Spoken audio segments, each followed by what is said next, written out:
जिले जिले दिल करे नाल नाल ताड़ी मार सकदा गाने दे। वे रब करके मेरे दिल दी सजना होण फूल गवावा करके मेरे दिल दी सजना होण फूल गवावा रब करके मेरे दिल दी सजना होण फूल गवावा रब करके मेरे दिल दी सजना तू मैनू देखी जावे मैं तैनू देखी जावां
असल में की कहता वार वार ना मिलदियां गल्लां पुछने ने तो मिलदियां गल्लां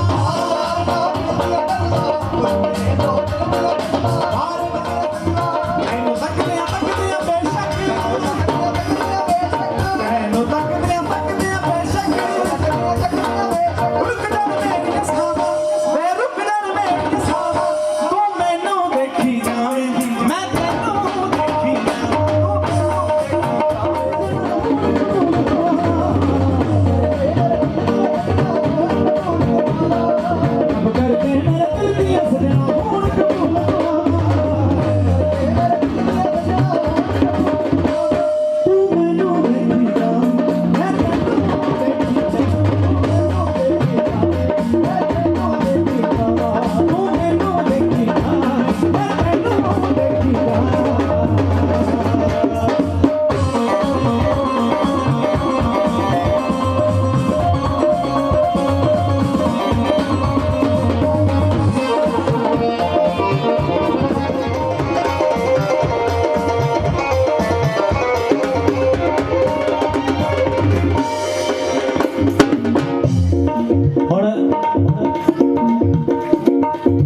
मुरीद अपने मुर्शद के सामने बैठा, दोनों अपने सामने बैठे हैं तो कहते बस तू बैठा है और पूरी दुनिया की हो रहा मैंने कोई लेना देना नहीं, कोई अपने बारे की सोचता है।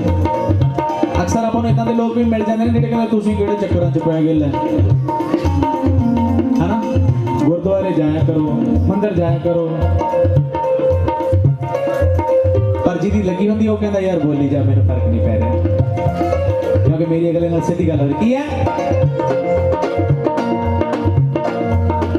जग सारा एक पासे होवे भावें हसे भावें रोवे, जग सारा एक पासे होवे भावें हसे भावें रोवे, तू होवे मैं होवा तू होवे मैं होवा तू होवे मैं होवा बस होर मैं कोई तू मैनू देखी जावे मैं तैनू देखी जावां मैं तैनू देखी जावां तू मैनू देखी जावे मैं तैनू देखी जावां मैं तैनू देखी जावां क्यों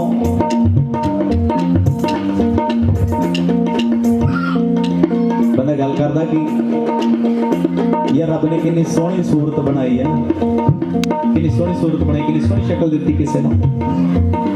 सारे गुरु जी कितने सोहने हैं, पर गल भी तो आप रब ने हुणे कहना झूठ हो जाऊगा भी तुहानू रब ने सोहनी शक्ल दी, उन्होंने कहना मैं आप ही हाँ।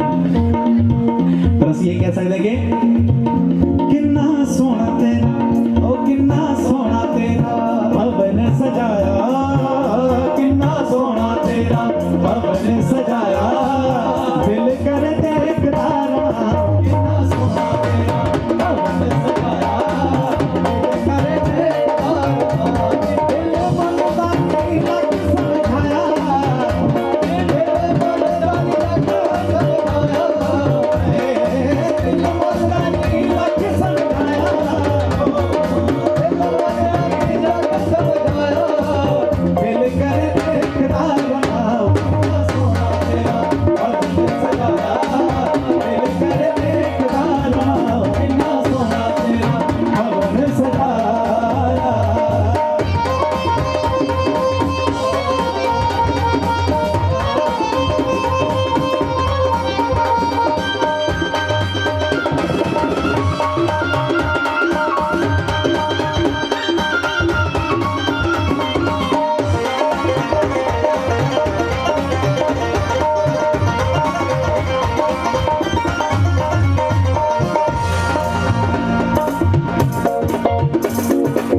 प्यार तेरा है जिंदगी मेरी करनी है मैं पूजा तेरी, प्यार तेरा है जिंदगी मेरी करनी है मैं पूजा तेरी, प्यार तेरा है जिंदगी मेरी करनी है मैं पूजा तेरी, प्यार तेरा जिंदगी मेरी करनी है मैं। शोभा सुन के, ओ शोभा सुन के दर तेरे आया, शोभा सुन के दर तेरे आया, दिल करे देखदा रहा, किन्ना सोहना तेरा भवन सजाया, दिल करे देखदा रहा, मनदा नहीं लग समझाया, दिल मनदा नहीं लग समझाया, दिल करे देखदा रहा, किन्ना सोहना तेरा भवन सजाया, दिल करे देखदा रहा, किन्ना सोहना तेरा भवन सजाया।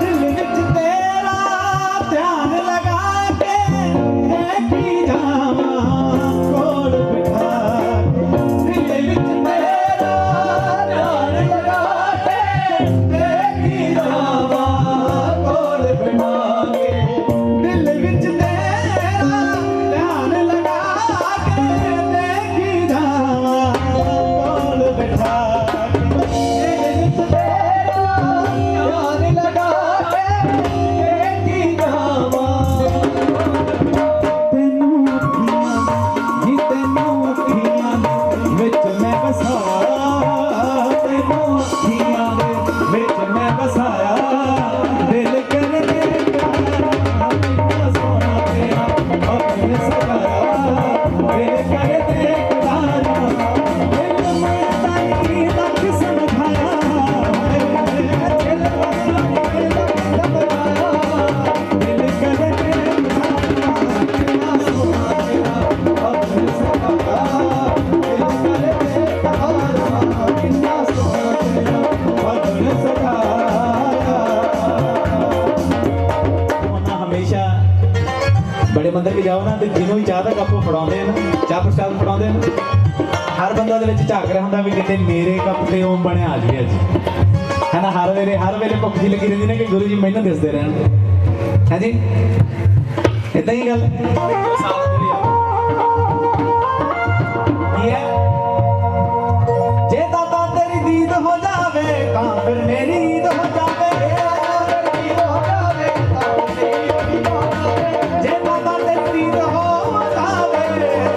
फिर मेरी गीत हो जावे गिच सजदे करा हजारा सजदे करा हजारा तू मैनू देखी जावे मैं तैनू देखी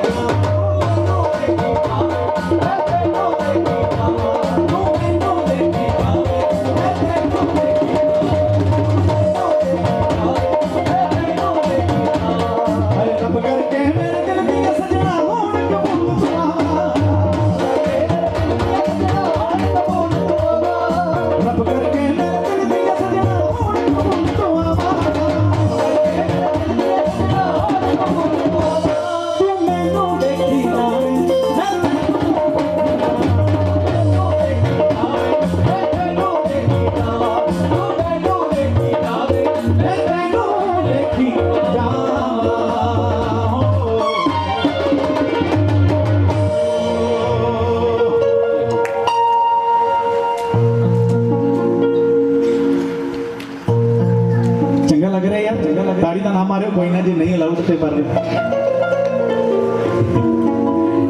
इतना मैंने अधूरा जिहा लगता रहता पता नहीं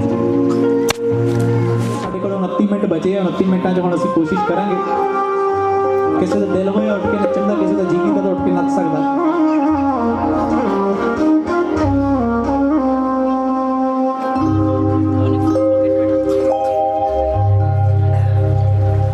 ਕਰਨੀ ਆਪਾਂ ਬੇਨਤੀ ਹੈ ਗੁਰੂ ਜੀ ਨੂੰ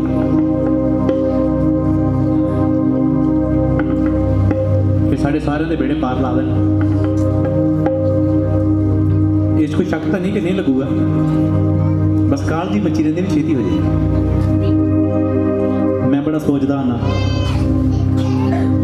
फिर मेरे पुराने कर्म चिट्ठा खोल के पूरे रख देंगे कहते टाइम तो लगूगा तो ठीक है गल थोड़े मुताबिक होवे तो वधिया पर थोड़े मुताबिक ना होवे जे गुरु दे मुताबिक होवे तो सब तो वधिया इन्ना तो यकीन है कि डुबन तो नहीं देंगे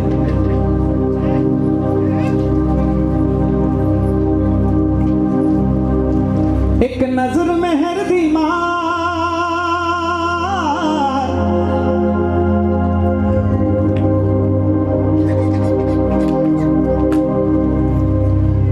एक नजर मेहर दी मार बेड़ा पार करो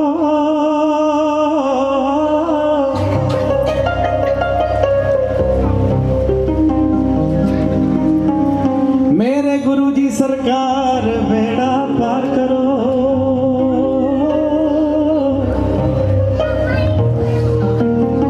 आओ जी एक नजर मेहर दी मार नजर मेहर दी मार एक नजर मेहर दी मार एक नजर मेहर दी मार नजर मेहर दी मार थोड़ा उच्ची बोलोगे मैंने लगा गुरु जी तक आवाज पहुंच नहीं रही स्टेज तक आवे ना आवाज जी गुरु तक पहुंचोगी मेरे तक पहले पहुंचोगे क्योंकि मैं स्टेज तो होती है थोड़ा उच्ची थोड़ा एक नजर मेहर दी मार नजर मेहर दी मार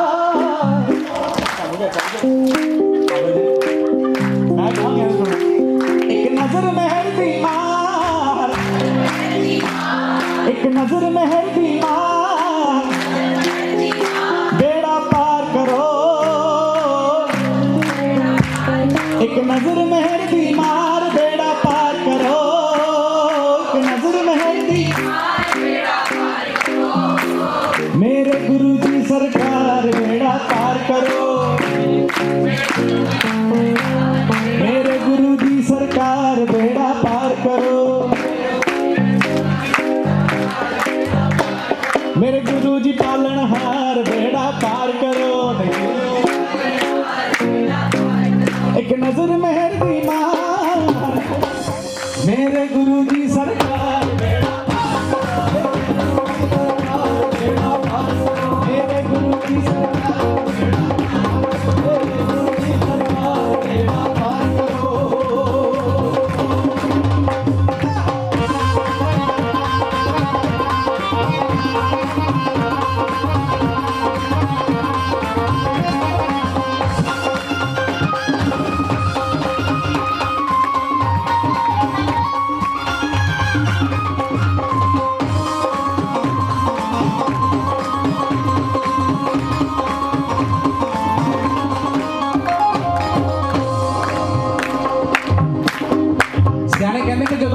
ਕਿਸੇ ਤੋਂ ਮੰਗਣਾ ਹੋਵੇ ਸੱਚੀ ਨੀਤ ਨਾਲ ਬਸ ਦੋਵੇਂ ਹੱਥ ਜੋੜ ਕੇ ਕਹਿ ਸਕਦੇ ਗੁਰੂ ਜੀ ਸਾਡਾ ਦਿਲ ਦੇਖਿਓ ਇਹ ਨਾ ਦੇਖਿਓ ਸਾਡੇ ਲੱਛਣ ਕੀ ਨੇ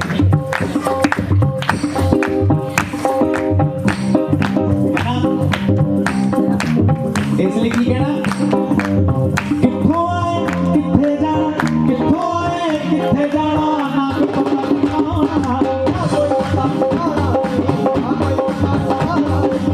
ਕਿੱਥੋਂ ਮੈਂ ਕਮਲੀ ਦਾਤਾ ਮੈਂ ਕੋਈ ਮੈਂ ਕਮਲੀ ਦਾਤਾ ਭੇਤ ਨਾ ਤੇਰਾ ਕਰਾਣਾ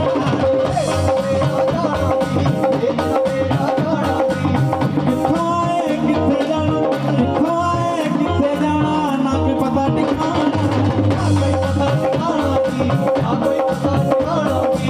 मैं कमली मैं कोठी दाता मैं कमली मैं कोठी दाता भेद ना तेरा मेरा खोलो दसम द्वार मेरा खोलो दसम द्वार मेरा खोलो दसम द्वार बेड़ा पार करो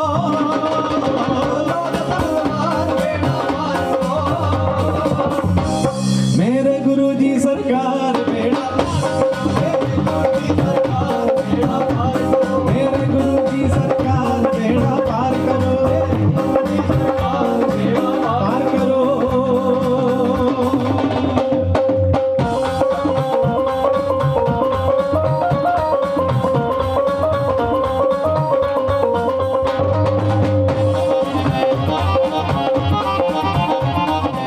भगत होनी होए ने असी तां मतलब ही लोग का पता है सच्ची आपके अंदर झाती मार के देखी तो सच्ची कितने ना कितने मतलब हुण भी राइट ना कोई लभ जूगा अज सत्संग ते असीं जां तां कुछ मंगण आए हैं ते जां किसी लए होए दा शुकराना करना है इदां ही गल बिना मतलब तो नहीं आई एक बार मैं तो इदा कहना हो गया बड़े मंदिर जाके एक बार क्या होया अदरवाइज हर बारी मंगे ही एक बार क्या गुरु जी शुक्रिया तुसीं बड़े मंदिर बना लिया ते जे आप हर बार कह के आइए फिर वो कहते भी इदा कह के देखो फिर देखते हैं गल कितने जाती है जी भगता वाली भगती दे भगता वाली भगती दे के सब नूं भगत बना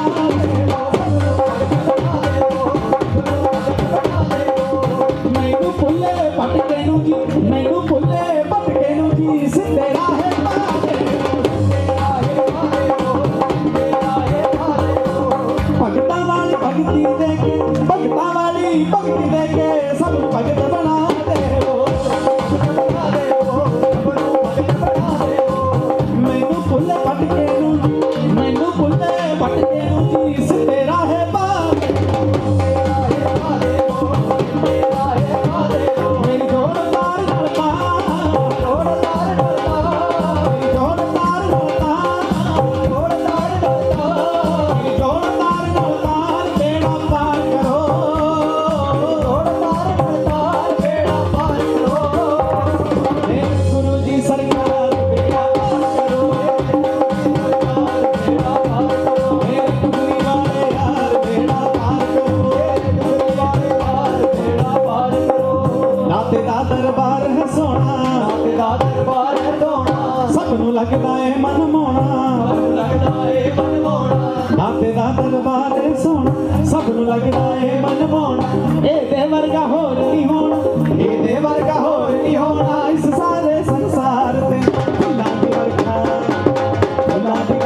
एक मैं खास कहने लगा जेडे जेडे गुरु जी दे मंगते ने आप सारे ही हैं वैसे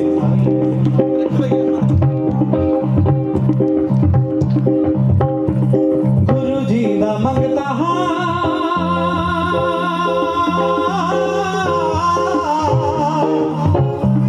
गुरु जी दा मंगता हां नहीं मरदा गैरां ते गुरु जी दा मंगता हां नहीं मरदा गैरां ते गुरु जी दा मंगता हां नहीं मरदा गैरां ते गुरु जी दा मंगता हां नहीं मरदा गैरां ते दाता नू मना लेना सिर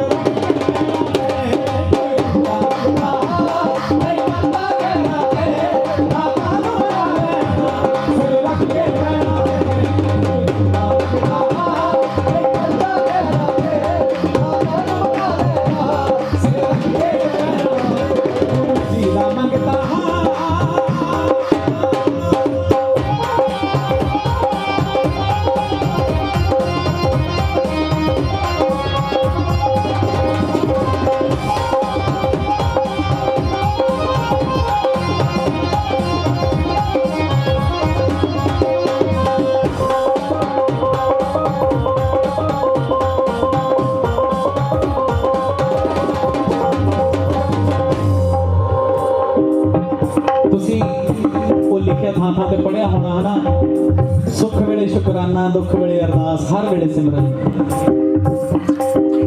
बस अब पढ़ के छड्या अब पढ़ के छड्ड आने सच्ची इदां ही करते हैं पढ़िया सारे ने दुख होवे जां सुख होवे दुख होवे जां सुख होवे तुसी सदा ही अंग संग रहे दुख होवे जां सुख होवे दुख होवे जां सुख होवे तुसी सदा ही संग रहना कुल दुनिया दे दाते तैनू कुल दुनिया दे दाते तैनू हथ जोड़ मेरा कहना मेरे साहां दे हकदार मेरे साहां दे हकदार मेरे साहां दे हकदार बेड़ा पार करो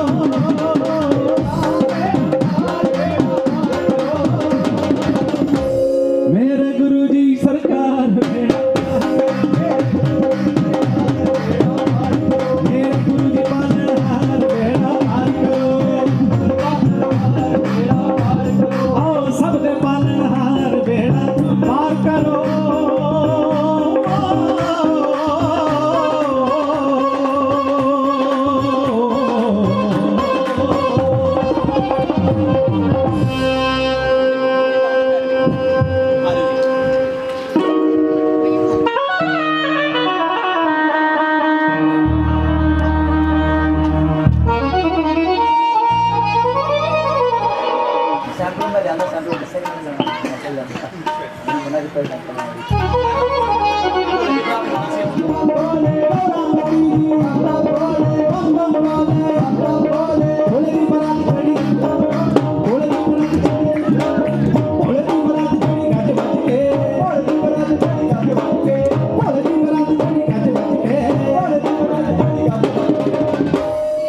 सारे ने भंग पीती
नचन के तेरे भगत भोले दिन होवे चाहे रात नचन के तेरे भगत भोले दिन होवे चाहे रात सामने तू होवे सामने तू होवे तू होवे भोलेनाथ सामने तू होवे भोलेनाथ सामने तू होवे भोलेनाथ सामने तू होवे भोलेनाथ सामने तू होवे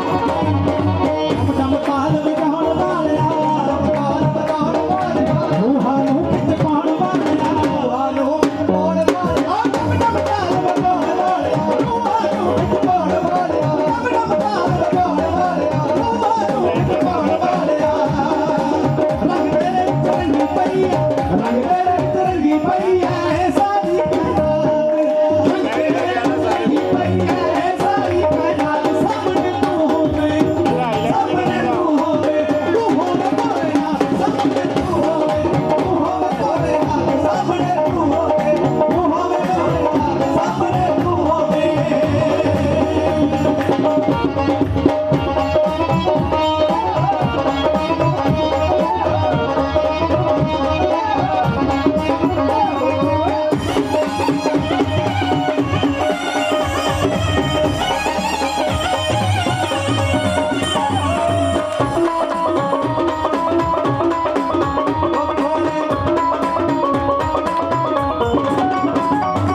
ਭੋਲੇ ਵੱਖਰਾ ਰੂਪ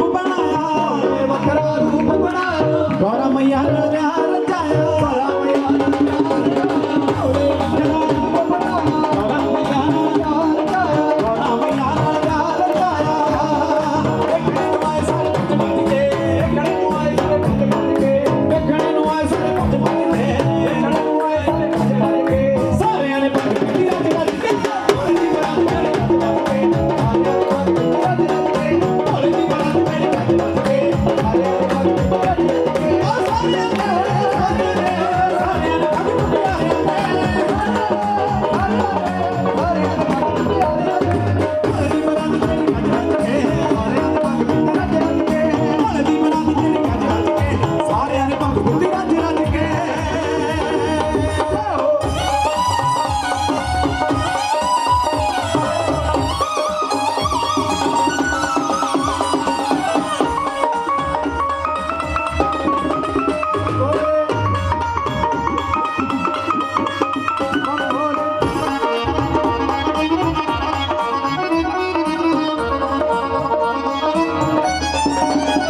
गुरु जी बार बार कहते रहते ना बड़े मंदिर आप ही आप बड़े दिन हो गए तूने मुझे बुलाया डुगरी वाले तूने मुझे बुलाया डुगरी वाले मैं आया डुगरी वाले तूने मुझे बुलाया डुगरी वाले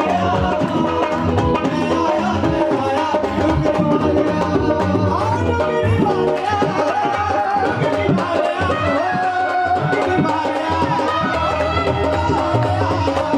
वाले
गुरु जी ने प्यार करने वाले नचन तो हर किसी परहेज नहीं करते, इन्हें सारे लिए है। जरा लखनऊ हिला के, जरा ठुमका लगा के, जरा लखनऊ हिला के, जरा ठुमका लगा के, नच नच के महला पानी दे दो नचने दा चा, नच नच के महला दे दो, नच नच के गुरुजी बनावे तू नचने दा चा,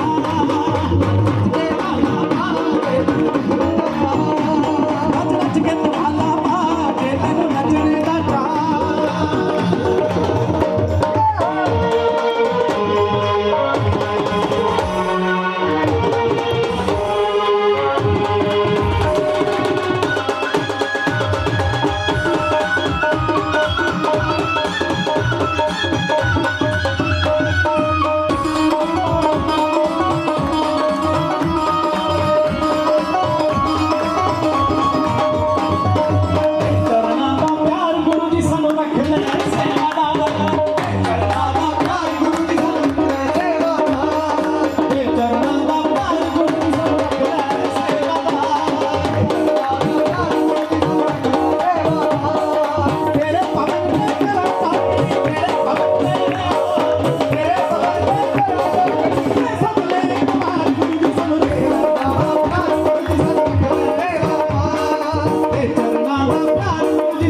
थैंक यू सो मच। और किसी को सत्संग शेयर करना है तो प्लीज़ कम एंड शेयर सत्संग। Kunal, can you want come and share सत्संग? गुरुजी ने हम दोनों भाइयों को बहुत प्यारे नाम दिए हैं, सुख और सहज। जब गुरुजी ने ये नेम्स हम दोनों को दिए थे तो कहा था कि जब मैं बार बार सुख पुकारूंगा तो मेरी ज़िंदगी में कभी दुख नहीं आएगा, और इसको कहा था कि जब तू बार बार सहज पुकारेगा तो तेरे सारे कार्य सरल हो जाएंगे। तो बहुत सोच समझ के गुरुजी ने गुरबानी में से, गुरु ग्रंथ साहिब जी में से ये दोनों नाम हम दोनों को दिए, और दोनों नाम का बहुत महत्व है। और हम जब भी शब्द सुनते हैं तो ये दोनों नाम एक साथ आते हैं तो बहुत खुशी होती है कि हम पूरे जीवन में भी ऐसा नहीं सोच सकते थे कि जो गुरुजी गुरु ग्रंथ साहिब जी में से हम दोनों को नाम देंगे। बहुत सुंदर जर्नी हम दोनों की गुरुजी के साथ, बहुत प्यार गुरुजी का। मैं अभी आज से ही स्टार्ट करता हूँ, आज के सत्संग से थोड़ा सा। जैसे गुरुजी का जब स्वरूप अभी आया सत्संग के दौरान, हम लोग जब गुरुजी के पास, गुरुजी के निवास पे थे हम सारे, तो हम बैठ के ये बात कर रहे थे कि गुरुजी फिज़िकल टाइम पे बहुत बार संगत को कहते थे कि चलो सत्संग पे चलना है, और वो बहुत सारी संगत को साथ लेकर के जाते थे। तो मेरे साथ एक अंकल बैठे थे, तो मैंने उनको बोला, मैंने कहा फिज़िकल टाइम पे भी बहुत होता था और गुरुजी अपने साथ संगत को लेकर के जाते थे और गुरुजी भी साथ चलते थे। तो उन्होंने बोला कि उस टाइम पर होता था, भैया आज कैसे फील होगा? मैंने कहा आज भी वही है, बस फील करने वाली बात है कि गुरुजी हमारे साथ चल रहे हैं। तुमने कहा एक काम करते हैं, हम सारे चलते हैं आज सत्संग में। तो दरबार में सेवा थी, हम लोगों ने सेवा स्किप करी। हमने कहा गुरुजी आज वाली सेवा हम लोग कल कर लेंगे, आज हम सारे सत्संग में चलते हैं आपके साथ। और हम लोग उठे और आ गए। तो जब हम निकलने लगे तो हम टोटल 7 थे। तो हमने सोचा कि 5 कार में बैठ जाएंगे और 2 स्कूटर पे आ जाएंगे। तो 2 स्कूटर पे बैठे और 5 कार में बैठे। जब हम यहाँ पर पहुँचे तो स्कूटर वाले पहले पहुँच गए, जैसे मैं और एक अंकल पहले पहुँच गए। अब हम जब बाहर खड़े थे तो यहीं अंदर दरबार में एक दीदी और 2 भैया बैठे थे, वो बाहर आ गए। जब वो बाहर आकर के मिले तो हमसे जब उनका मिलना हुआ तो उन्होंने बोला कि ऐसे ऐसे गुरुजी गाड़ी में बैठे हुए हैं। तो मैंने कहा गुरुजी गाड़ी में बैठे? हाँ हाँ, मतलब वो स्वरूप गुरुजी का जो बनवाया था, जो अंकल को देना है, वो गाड़ी में रखा है जो आपने भेजा था। तो 3 दिन पहले उनका कॉल आया था कि एक स्वरूप चाहिए गुरुजी का, बहुत सुंदर सा, और यहाँ पे जो आ रहे हैं आर्टिस्ट हमारे भैया, उनको वो स्वरूप गुरुजी का गिफ्ट करना है। तो मैंने कहा चलो ठीक है, आप दरबार से ले जाना। वो दरबार से स्वरूप लेकर के गए। अब मुझे नहीं पता था कि इनका कनेक्शन इसी स्वरूप के साथ है। ये भी यहाँ पे आने के बाद जब पता लगा तो इस स्वरूप का बहुत गहरा मीनिंग भी था। तो जैसे हम यहाँ पर पहुँचे तो बाहर खड़े हुए तो उन्होंने बोला कि गुरुजी को ले आए फिर। तो मैंने कहा हाँ जी बिल्कुल ले आओ गुरुजी को। तो गुरुजी का स्वरूप जैसी गाड़ी से बाहर आया तो हम 8-10 संगत हो गए और गुरुजी साथ में हो गए। तो मैंने कहा अभी मैं आपको दरबार में बात बोल रहा था, जब वहाँ पर जाएंगे तो सारे इकट्ठे चलेंगे, गुरुजी साथ चल के जाएंगे। लेकिन हमें नहीं पता था कि इस रूप में ही साथ चल के जाएंगे। हम लोग सिर्फ इतनी सी बात सोच रहे थे कि हमें महसूस करना है कि गुरुजी साथ चल रहे हैं, लेकिन इतना प्रैक्टिकल कि जब यहाँ पर पहुँचे, बाहर खड़े हुए तो वो कहते कि गुरुजी तो गाड़ी में बैठे, चलो उनको निकालें बाहर। तो जैसे गुरुजी बाहर आए, बाहर आने के बाद हम सारे इकट्ठे वॉक करके आए, तो वो फील, गुरुजी ने वो बात जो दरबार में भी चल रही थी, गुरुजी के पास बैठ कर के गुरुजी सारे साथ चलते हैं, तो सचमुच ही साथ आए। तो बड़ी खुशी हुई उस पल को कि भाई कैसे वो हमारी एक एक बात को सुन रहे होते हैं। एक बार की बात है, इसी वाले रूप की बात करता हूँ जो गुरुजी का ये रूप है वाइट चोले में। तो गुरुजी बैठे थे, तो अगर हम बहुत ध्यान से देखें तो गुरुजी का एक हाथ के ऊपर दूसरा हाथ है। तो गुरुजी के हर रूप के अंदर मीनिंग्स होते हैं, हर चोले का मीनिंग होता है, क्योंकि वो जिस भी रूप में हमारे घर आते हैं, हमें गुरुजी से पूछना होता है कि आप इस रूप में हमारे घर पे क्यों हो, हमारा क्या रिश्ता है आपके इस रूप के साथ। तो मैं अभी आपको छोटे छोटे सत्संग शेयर करूँगा कैसे वो हमें क्लियर करते हैं। तो जब इस रूप में बैठे थे तो मैंने गुरुजी से पूछा कि गुरुजी ए वाले रूप का की मीनिंग है? तो गुरुजी ने बोला कि मेरा हाथ वे कितने है। तो मैंने जैसे गुरुजी के हाथ की तरफ देखा तो गुरुजी का एक हाथ के ऊपर दूसरा हाथ था। तो मैंने कहा गुरुजी अदा मतलब कहते हाथ ते हाथ धर के बह जाओ, रब आप करेगा, तुसी क्यों दिमाग ला रहे हो। तो इस रूप का बहुत बड़ा मीनिंग था कि गुरुजी ने बात समझानी थी कि मेरा हाथ एक हाथ के ऊपर हाथ का क्या मीनिंग हुआ कि हाथ ते हाथ धर के बह जाओ, इधर आने के बाद दिमाग नहीं लाना किसी को भी, दिमाग ला रहे हो तो चलना नहीं है इधर। तो हर रूप के अंदर एक बात होती है, वो हमें गुरुजी से पूछनी होती है, और हर रूप के अंदर एक मीनिंग होता है गुरुजी के। तो जैसे जैसे गुरुजी बताते हैं तो मैं भी आपको थोड़े दिन पहले की बात बताता हूँ।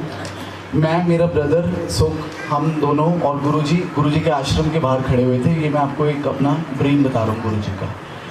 जब हम बाहर खड़े थे तो गुरुजी एकदम से कहते यार उस वाले पास से चलते हैं जिस पास से ना स्वरूप मिल रहे हैं। तो मैंने कहा ठीक है गुरुजी। तो गुरुजी मैं और ये वॉक करके गए।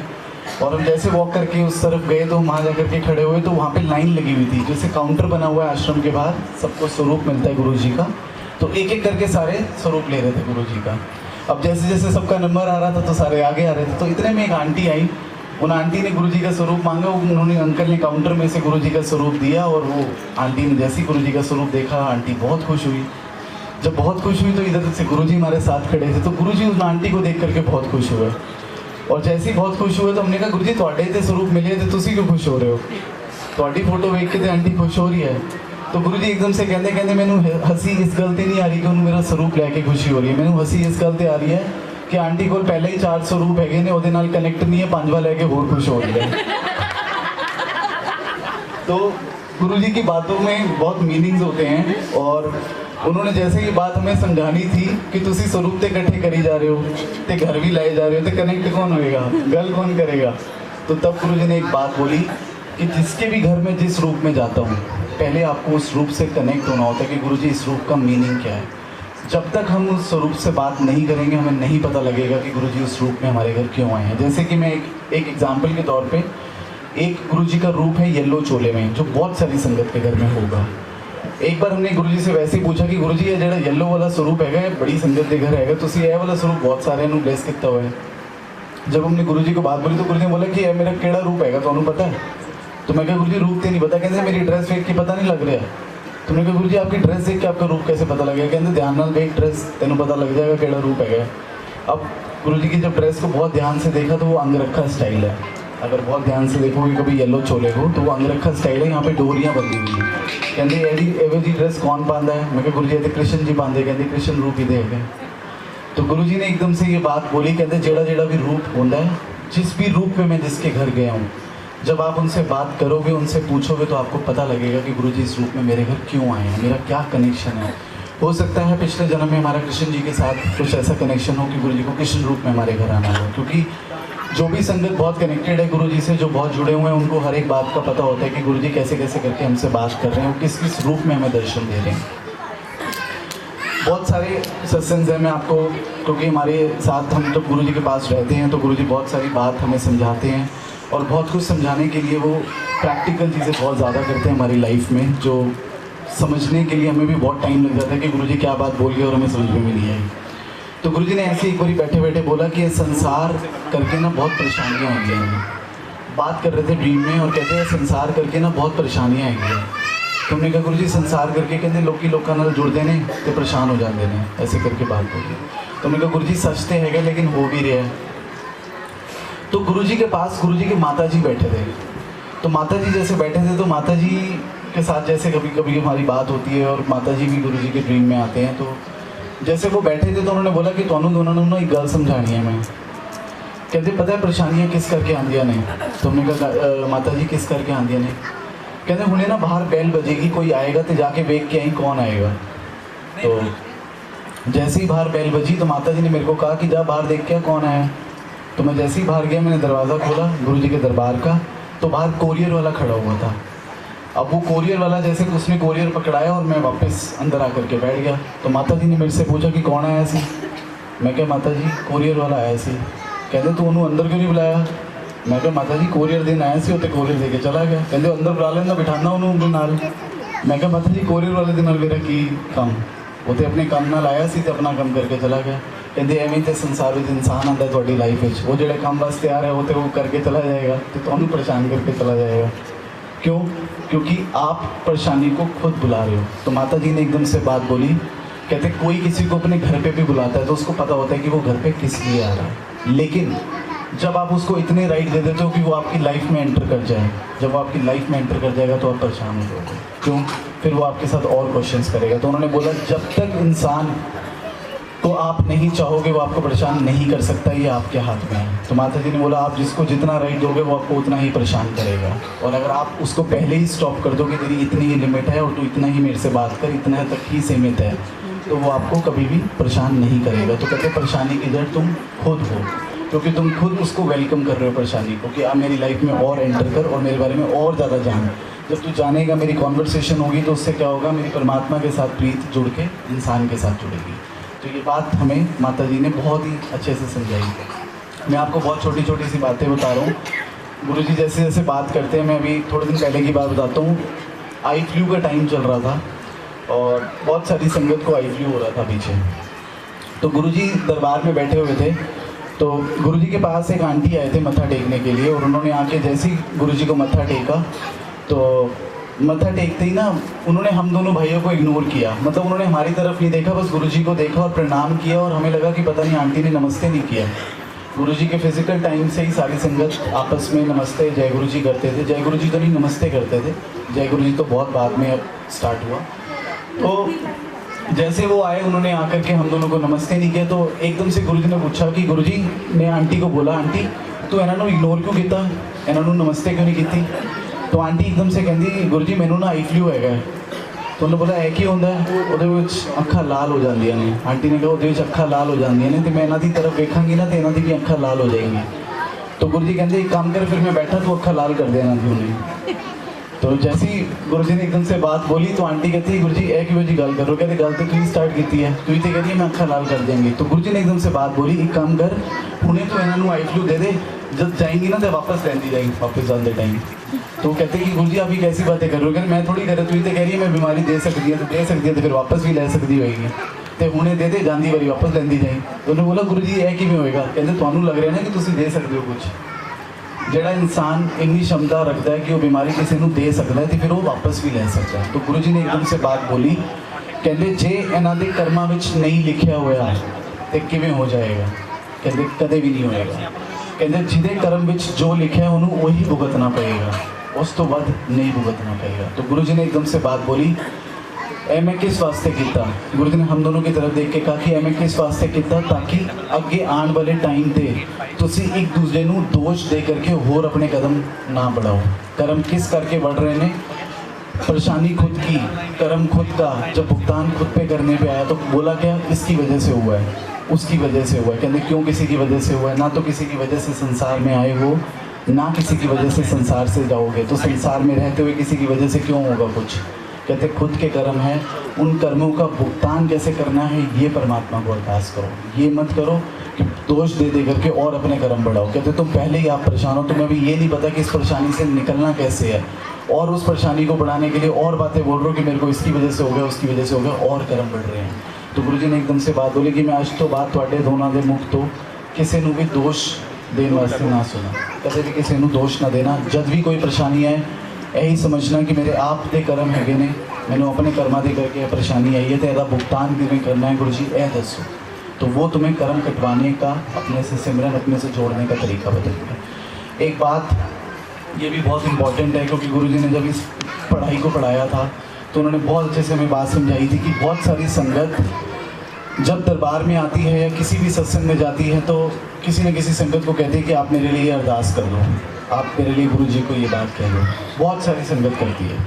तो ऐसे ही एक बार एक आंटी गुरु जी के पास आए, और जैसे वो गुरुजी के पास आए तो उन्होंने हम दोनों को गुरुजी के पास खड़े हुए देखा। तो जैसे हम दोनों को पास में देखा तो हम दोनों को एकदम से बोल दे कि अंकल मेरे घर में ना कोई बहुत बीमार है, प्लीज़ गुरुजी को अरदास कर दो। जैसे उन्होंने ये बात हमें बोली, अब जिसने बोली उसने बहुत भाव से बोली, क्योंकि उसका कोई प्रिय होगा जिसके लिए उसने बोला। हमने सुनी, हमारा भी कोई स्वार्थ नहीं, क्योंकि कुछ मिलना नहीं है, हमने बस गुरुजी को कहने का सोचा। और जैसे ही हमने कहने का सोचा तो हमने गुरुजी की तरफ एकदम से देखा, तो हमारे कुछ कहने से पहले गुरुजी ने एकदम से कहा कि करोगे अरदास। तो हमने एकदम से कहा कि गुरुजी सानू नहीं पता कि करनी चाहिए नहीं। तो गुरुजी ने एकदम से बात बोली कि आंटी ने पूछो कि किधरों आई है। अब वो जो आंटी आई थी वो ट्रैवल करके आई थी आधा एक घंटा। तो जैसे ही उनसे पूछा कि आंटी कहाँ से आए हो, उन आंटी ने बताया कि मैं कहाँ से आई हूँ। तो गुरुजी ने एकदम से बात बोली कि आंटी नू मैं जदों ਇਹਦੇ घर तो उठा के इधर बुला सकता तो इधर आके दी गल नहीं सुनांगा। कहते पहला तो इनू अपने गुरु से यही भरोसा नहीं है कि गुरु मेरी बात सुनेगा भी या नहीं सुनेगा। क्यों, इसको तुम्हारी ज़रूरत क्यों पड़ी बात कहने की, क्योंकि अभी इसका इतना ही भरोसा नहीं है कि मेरी बात गुरुजी सुनेंगे। कहते जब भी आप दरबार में गए हो तो आप पहली बात तो ये सोचो कि आप खुद नहीं आए हो, आपको गुरुजी ने बुलाया है।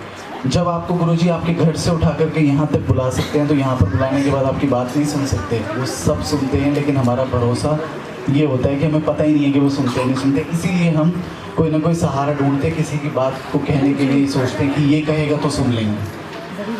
तो गुरुजी ने एकदम से बात बोली, कहते जे तुहाडे प्यार दे चलते जे आंटी कह रही है कि किसी की तबीयत खराब है और मैं ठीक कर दियाँ, जे ਉਹਦੇ ਵਾਸਤੇ ਇਹ ठीक नहीं ਹੋਇਆ ਬਾਅਦ ਵਿੱਚ ਤੇ ਤੁਸੀਂ ਦੋਨੋਂ ਉਹਦਾ भुगतान करोगे। तो हमने एकदम से गुरु जी को कहा कि गुरु जी ਅਸੀਂ ਕਿਵੇਂ भुगतान करेंगे, ਸਾਨੂੰ तो अपना ही नहीं पता कि ਸਾਡੇ कर्म ਕਿਵੇਂ ਕੱਟਣੇ ਨੇ। तो गुरु जी एकदम से ਕਹਿੰਦੇ ਫਿਰ ਕਿਵੇਂ ਇਹੋ ਜਿਹੀ ਗੱਲ गुरु ਨੂੰ ਕਹਿ ਰਹੇ हो जिस बारे ਤੁਹਾਨੂੰ पता ही नहीं। तो गुरु जी ने हम दोनों को एक बात समझाई, कहते अरदास और गुरु को हमेशा वो बात बोलो जो आपके लिए सुखदायी हो और जो आपको पता हो।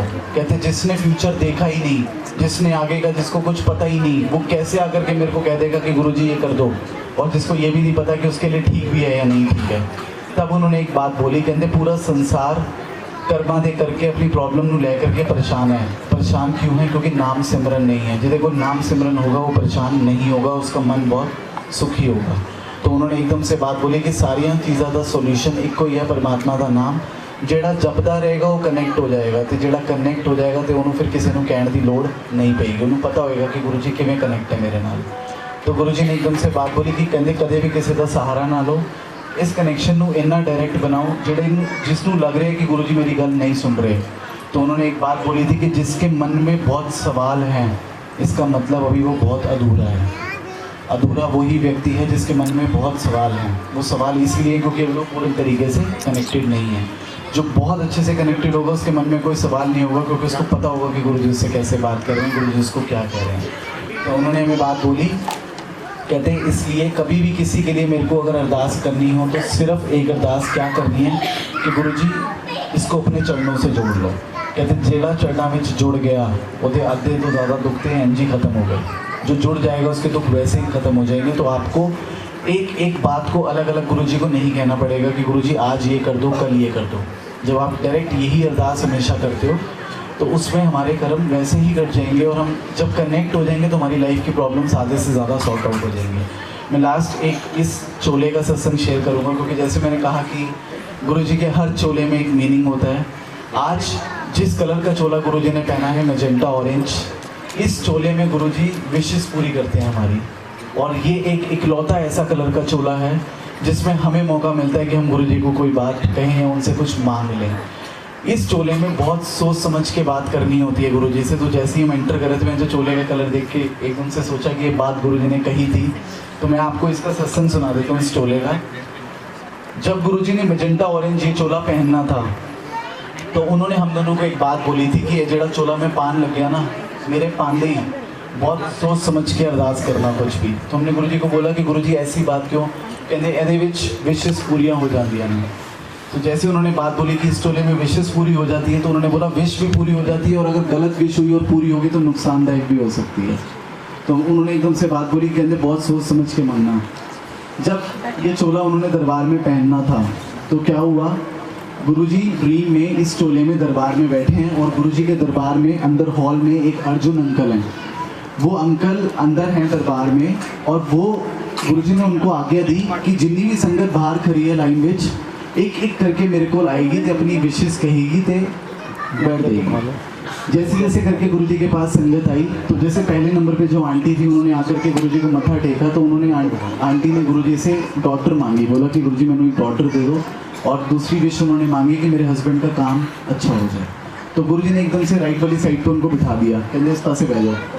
अब वो जैसी बैठ गई तो नेक्स्ट संगत आई तो उन्होंने भी, उनकी फैमिली में कोई बीमार था, उन्होंने वो विश मांग ली कि गुरुजी उनको ठीक कर दो, और कुछ फाइनेंशियल प्रॉब्लम थी वो बोल दी। गुरुजी ने बोला इस पास से बैठ जाओ। एक एक करके मैं इन ब्रीफ आपको बता रहा हूँ, एक एक करके संगत आती गई, विश मांगती गई, और जैसे जैसे विश मांगती गई गुरुजी राइट और लेफ्ट में बिठाते गए ऐसे करके।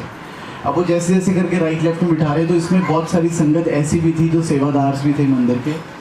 तो जब उन्होंने आकर के मत्था टेका तो उन्होंने विश मांगी कि गुरुजी हमें अपनी सेवा में हमेशा लगाए रखना। किसी ने विश मांग ली कि गुरुजी प्लीज़ हमें अपने दरबार में आप बुलाते रहना, हमारा कभी आना बंद ना हो आपके पास। ये जो विशेष थी ये वो विशेष थी जो सिर्फ और सिर्फ गुरु जी के लिए थी। इसमें संसारिक कुछ भी नहीं था, ये सिर्फ गुरु के लिए थी कि हम या तो गुरु को मांग रहे हैं, या हम सिर्फ गुरु जी से उनकी सेवा के लिए मांग रहे हैं, या उनके पास आना मांग रहे हैं। हम संसारिक अपने परिवार रिलेटेड कुछ भी बात नहीं कर रहे हैं उनसे, क्योंकि वो सब कुछ उनको पहले ही पता है। तो जैसे जैसे उन संगत ने भी गुरुजी से विश मांगी तो गुरुजी ने लेफ्ट वाली साइड पे बिठा के बोला कि इस पास से बैठ जाओ। तो हम दोनों भाई का नंबर आया गुरुजी के पास, और हम जैसे जब गए गुरुजी के पास तो हमने जाकर के मत्था टेका। जैसे ही हमने मत्था टेका तो एकदम से मैंने गुरुजी के कान में एक बात बोली कि गुरुजी ਤੁਸੀਂ ਸਾਰਿਆਂ ਨੂੰ ਇਹ ਮੌਕਾ ਦਿੱਤਾ ਵਿਸ਼ੇਸ਼ ਮੰਗਣ ਦਾ ਤੇ ਸਾਰਿਆਂ ਨੇ ਵਿਸ਼ ਵੀ ਮੰਗੀ ਤੇ ਤੁਸੀਂ ਸਾਰਿਆਂ ਨੂੰ ਇਹ ਸੁਮਤ ਕਿਉਂ ਨਹੀਂ ਬਖਸ਼ੀ कि सारे ने ਤੁਹਾਨੂੰ क्यों नहीं मांग लिया दुनियावी चीज़ें इतनी मांगी सब कुछ मांगा तो आपने सबको ये सुमत क्यों नहीं दी कि सबने आपको क्यों नहीं मांग लिया इतना अच्छा मौका मिला था आज मांगने का। तो जैसे ये बात बोली तो गुरुजी एकदम से कहते कहते बह जाओ। तो जैसे हम बैठे तो गुरुजी एकदम से कहते ऐ सुमत ना मैं नहीं देंगा।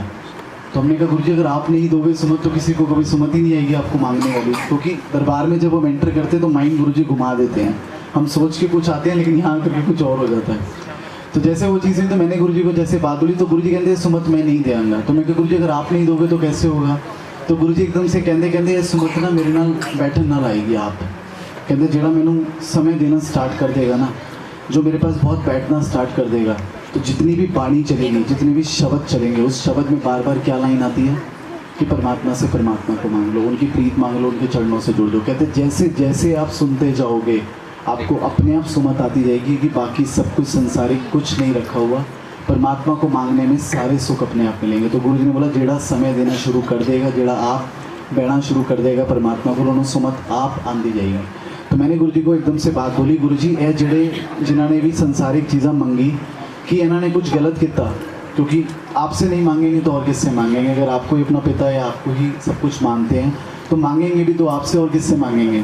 तो गुरुजी ने एकदम से बात बोली कि इन्होंने मांग के कुछ गलत नहीं किया, लेकिन ए भी इस वाले पास से आ जाएंगे थोड़े टाइम बाद, क्योंकि इन्होंने समझ आ जाएगी कि संसार वाले मंगन वक्त कुछ नहीं रखा। आज आप एक चीज़ मांगोगे कल नई डिमांड होगी, फिर वो पूरी होगी फिर एक नहीं होगी। तो कहते ये धीरे धीरे मांग करके थक जाएंगे, इनको समझ में आ जाएगा कि कुछ भी नहीं रखा हुआ मांगने में, तो ये वाले भी इस वाले पास से आ जाएंगे। कहते ये सब कुछ कैसे होगा समय अनुसार। उन्होंने बोला पहली बार कोई दरबार में आकर के कभी गुरु को नहीं मानता, क्यों? क्योंकि सबको ये जानना होता है कि गुरु जी प्रैक्टिकल कैसे करेंगे, चमत्कार को नमस्कार। तो जब तक कुछ होता नहीं तो हमें विश्वास भी नहीं होता। तो उन्होंने बोला कि ये सब कुछ समय अनुसार होता है। जब इंसान मेरे पास आता है तो आती पहली बार कोई नहीं बोलता कि गुरु जी आप मिल जाओ, क्योंकि उसमें सुमत ही नहीं होती। और वो सुमत कैसे आती है? जब वो बैठेगा सिमरन में, जब वो मेरे पास बैठेगा समय देगा, उसको धीरे धीरे सुमत आएगी कि मैं कहाँ बैठा हूँ, किसके पास बैठा हूँ, उनको सब कुछ पता है। जैसे जैसे कनेक्शन स्ट्रांग होता जाएगा। मैं आपको एक बड़ी छोटी सी बात मेरे को याद आ गई। गुरुजी के पास एक अंकल आंटी हैं और वो उनका बेबी हुआ था, तो वो अपना बेबी लेकर के आए और उन्होंने आकर के गुरुजी के पास ऐसे चरणों में रखा। और जैसे रखा चरणों में तो हमने उनको कॉन्ग्रेचुलेशंस किया। जैसे कॉन्ग्रेचुलेशंस किया तो उन्होंने एकदम से बात बोली कि गुरुजी ने सानू बच्चा देता है। जैसे बड़ी कॉमन सी बात है ये कि जिसके भी घर में फैमिली में बच्चा होगा या कोई भी ब्लेसिंग्स आती हैं तो हम लोग बोलते हैं कि हमें गुरुजी ने दिया है। तो जैसे उन्होंने भी ये बात एकदम से बोली, तो जैसे बोली तो गुरुजी ने एकदम से बोली कि गुरु ने देता है। तो उन्होंने बोला कि हाँ जी गुरुजी आपने ही तो दिया है। कहते जब करना सी पहला पूछा सी मेरे को। गुरुजी ने एकदम से बात बोली, कहते जब करना सी पहला पूछा सी मेरा को। तो उन्होंने बोला कि नहीं गुरुजी पूछा तो नहीं। कहते फिर कैसे दिया? गुरु ने दिया। कहते गुरु ने जो दिया वो तो पता ही नहीं होगा आपको, क्योंकि उसके वो तो मांगा ही नहीं होगा आपने। जो आपने मांगा नहीं होगा वो गुरु जब देगा तो वो एक्चुअल गुरु ने दिया। तो गुरुजी ने एकदम से बात बोली, दोनों आप सोचो कि तुम्हारे मन की चाहत नहीं सी है बच्चा। तुमने बोला कि गुरुजी चाहत तो हमारी थी। कहते फिर चाहत तुम्हारी थी तो फिर मैंने कैसे दिया? कहते तुम्हारी ही विश को पूरा किया, ये गुरु ने नहीं दिया। गुरु जो देगा वो तुम्हें पता ही नहीं होगा। क्यों? फिर उन्होंने एक बात बोली, कहते दरबार विच इन्नी शब्द बाणी सुनते हो, इन्ना कुछ सुनते हो, कभी भी ऐ सुनते हो कि गुरु जी तो बच्चा मांग लो, गुरु जी तो पैसा मांग लो, गुरु जी तो ऐ मांग लो? कहते कभी नहीं सुनोगे। पता है क्यों? क्योंकि वो एक्चुअल में देना चाहते हैं। जो वो एक्चुअल में देना चाहते हैं वो बैठ के आपको सुना रहे हैं और वो कोई मांग नहीं रहा उनसे। लेकिन जो हमारे दिल की चाहत है, जो हम चाहते हैं वो हम यहाँ पे बैठ के मांग रहे हैं, इसीलिए वो पूरी भी हो रही है बहुत बार। जब वो पूरी हो रही है तो हम कह रहे हैं कि गुरु जी दे रहे हैं। कह रहे जो मैं दे रहा हूँ तो मैं सुना भी रहे हैं। तो जेड़ी चीज़ में सुना रहे होते होते अमल करो, वो कोई मांग नहीं रहा। कहते कितना कुछ मांगोगे? तो गुरु जी ने एकदम से बात बोली, कहते चाहत कभी भी खत्म हो सकती है इंसान की, कहते कभी खत्म नहीं हुई। तो गुरु जी ने हम दोनों को एक तरफ एकदम से देख करके बोला, कहते एक नया कपड़ा लेंदे हो ना तो उन्होंने भी जब पहली बारी पाते हो तो बड़ी खुशी होती है। तो जब 5 बारी वो धुल जाएगा ना तो 5 बारी उधर नाल वो जो प्यार नहीं रहेगा, उसके साथ वैसा प्यार नहीं रहेगा उस कपड़े के साथ। फिर आपको नया कपड़ा चाहिए होगा। कहते क्यों? चाहत कैसे बदल गई? कहते चाहत इंसान की कभी खत्म नहीं हो सकती। इसीलिए आज एक पढ़ाई पढ़ा रहा हूँ, तुम संसार की जितनी वस्तु मेरे से मांग लो, ये सब कुछ टेम्पररी है और मांगते रहो थक जाओगे। आज तुम नई गाड़ी भी ले आओगे, उसमें 1 साल घूम लोगे, उसके बाद तुम उस गाड़ी से भी बोर हो जाओगे। कहते तुम जितनी भी वस्तु मांग लोगे सब कुछ टेम्पररी है, कुछ भी नहीं है। तब गुरुजी ने हम दोनों को एकदम से बात बोली कि ये आवन जावन वाला खेल है, इस खेल को समझो। कहते संसार में संगत की किस्मत में इतना कुछ लिखा हुआ है कि वो आकर के अपनी किस्मत वाली चीज़ ही मेरे से मांग रही है। कैसे? जिसकी झोली में जो पहले ही लिखा हुआ है लेकिन उसको पता नहीं है और वो आकर के कह रहे गुरुजी ये दे दो। ये प्रैक्टिकल एक अंकल के साथ हुआ। फिजिकल टाइम पे 2002 की बात है। एक अंकल गुरुजी के पास आए और उनको बेबी नहीं हो रहा था। जब उनको बेबी नहीं हो रहा था वो गुरुजी के पास गए और वो सिर्फ बच्चा ही मांगने गए थे। उनका थॉट यही था कि मैं गुरुजी को जाके कहूँगा कि गुरुजी सानू बच्चा नहीं हो रहा। जैसे वो अंदर एंटर हुए उन्होंने जाकर के गुरुजी के कान में सीधी बात बोल दी कि गुरुजी सानू बच्चा नहीं हो रहा। और जैसे ये बात बोली कि बच्चा नहीं हो रहा तो गुरुजी ने एकदम से बात बोली कि हैगी चीज़ मांग रहे, कुछ और मांग रहा है। उनको लगा कि मेरा तो बेटा ही बच्चा है ही नहीं, तो गुरुजी कह रहे कि हैगी चीज़ मांग रहा है। उनको बात ही नहीं समझ में आई कि गुरुजी ने ये बात क्या बोल दी कि हैगी चीज़ मांग रहा है। अब उनकी किस्मत में लिखा हुआ था आने वाले समय में, लेकिन वो आकर के उन्होंने मौका मिला, मांगा क्या वही जो उनकी किस्मत में पहले लिखा था। तो गुरुजी ने एकदम से बात बोली कि इंसान आकर के इतनी चीज़ें ऐसी मांग रहा है जो उसकी किस्मत में ऑलरेडी लिखी हुई हैं, लेकिन वो मांग करके अपनी उस मांगी हुई चीज़ को व्यर्थ कर रहा है। कहते सिर्फ परमात्मा को मांग लो, उनकी सेवा सिमरन मांग लो, बाकी सब किस्मत का खेल है आने जाने वाला। जीवन सुखी अगर मन से हो गया तो संसार से तो वैसे ही हो जाएगा। तो तब उन्होंने हम दोनों को एक बात बोली, कहते कदे भी ਤੁਹਾਡੇ ਕੋਲ कोई भी वस्तु आए संसार की, कोई भी कितनी सुंदर से सुंदर चीज़ आए, कुछ भी आए संसार का तुम्हारे पास, आते ही परमात्मा के आगे रखना और ये पूछना कि गुरुजी आपने हमें नहीं पता कितने समय के लिए मंगवाई है, आज मेरे को ये बहुत अच्छी लग रही है, क्या पता मेरे को कभी अच्छी ना लगे, तो मेरा इस मन वैसे ही नहीं होगा। जितने समय के लिए आई है मैं सिर्फ उस समय के लिए इसको यूज़ करूँ और आगे मुझे नहीं पता कि ये कौन किसके लिए है। एक कपड़ा भी हम थोड़े टाइम बाद दे देते हैं किसी को। कितनी भी संसार की चीज़ आ जाएगी वो थोड़े टाइम बाद आपके पास नहीं होगी, वो किसी और के पास होगी, आपके पास एक नई चीज़ होगी जो आपकी किस्मत में होगी। तो गुरुजी ने एकदम से बात बोली, कोई भी वस्तु आए, कुछ भी आए, परमात्मा के पास रखो और बोलो कि पता नहीं कितने समय के लिए, मुझे पता है मेरे पास ये भी नहीं रहेंगे, थोड़े टाइम बाद मेरे को आपने और कुछ ब्लेस कर देना। तो थैंक यू गुरुजी, जितने भी समय के लिए आए मैं इसका व्यस्त इस चीज़ का यूज़ उस तरीके से करूँ ताकि मुझे इसकी अहमियत रहे कि आपने भेजी है मेरे पास, कि आपने मुझे दिया। एक लास्ट सत्संग छोटा सा मुझे इसी चीज़ से याद आया, क्योंकि गुरुजी ड्रीम में बैठे थे तो गुरुजी के ना हाथ में रिंग थी।